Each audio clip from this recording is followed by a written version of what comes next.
Morality is a pretty tough topic to discuss from the perspective of science because different people live by different moral codes, which arise in totally different ways. Often, morality is intertwined with religious or spiritual belief, rooted in a broader sense of our place in the universe and a natural order to which we should try to conform. That being said, there are some things we can say about most people's moral beliefs.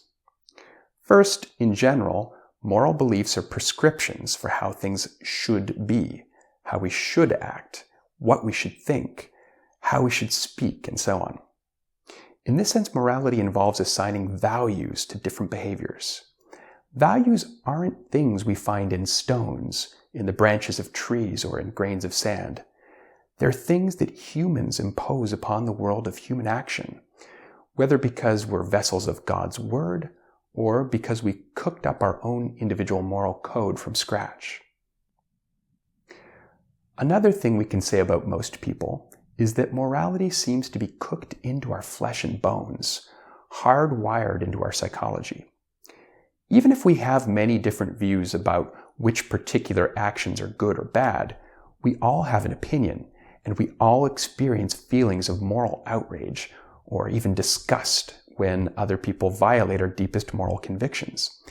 In fact, people who don't feel this way, who know what other people view as right or wrong but lack empathy or disgust in the face of moral transgressions, are classified as psychopaths.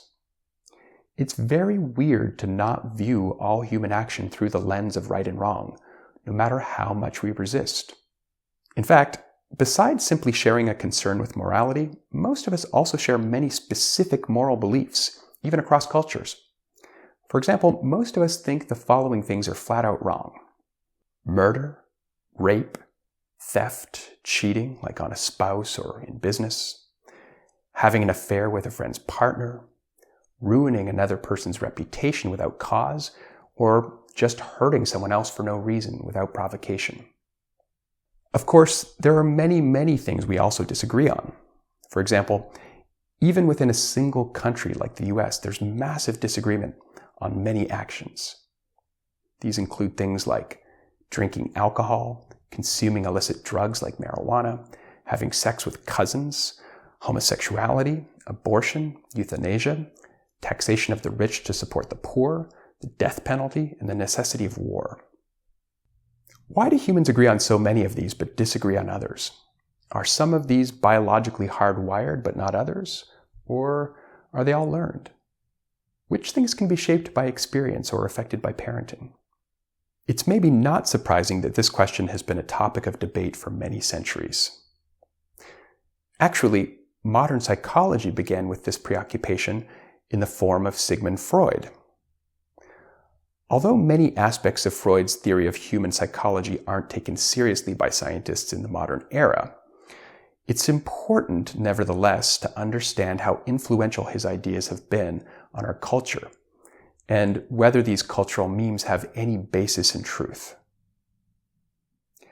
At the core of Freud's theory was the idea that humans are essentially born savages, and that in absence of society, we act according to basic primitive instincts that begin with F, like feeding, fighting, and procreating.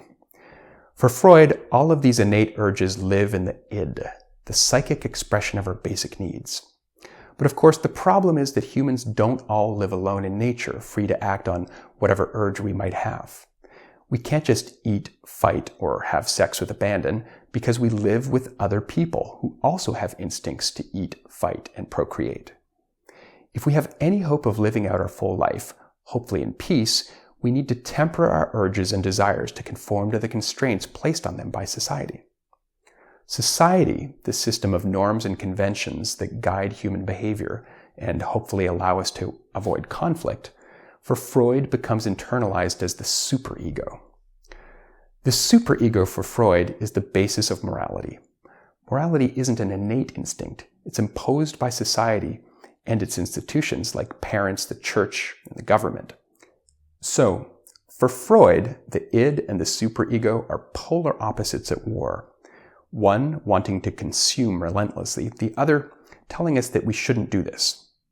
And somewhere in between them, trying to choose the best compromise between our urges and what society tells us is right, is the ego. Psychological disorders all arise from the ego's impossible job of satisfying the id and the superego, of getting squished in the middle. I'm not going to go into much more detail on Freud here, but he's important because his view of human nature dominated for a century in psychology and continues to dominate how many parents think of their kids and their moral development. Children begin as selfish creatures who are concerned with eating and sleeping, who don't know how to share, and who don't think about other people's needs, and finally, who are incredibly violent. Yale psychologist Paul Bloom once remarked that it's a good thing that toddlers weigh only 20 pounds because if they were born full-sized, they'd probably kill us before they hit grade school. The facts certainly don't look good for toddlers if we consider only how they act. Maybe Freud was right and we're born savages, refined only by society. But I don't think this is quite right. In fact, I think there are two important pieces to this puzzle that parents need to understand. First, there is an astonishing new developmental science which shows that actually very young children, and in fact infants, have many of the same moral preoccupations as adults. But second, children's brains are very different from those of adults.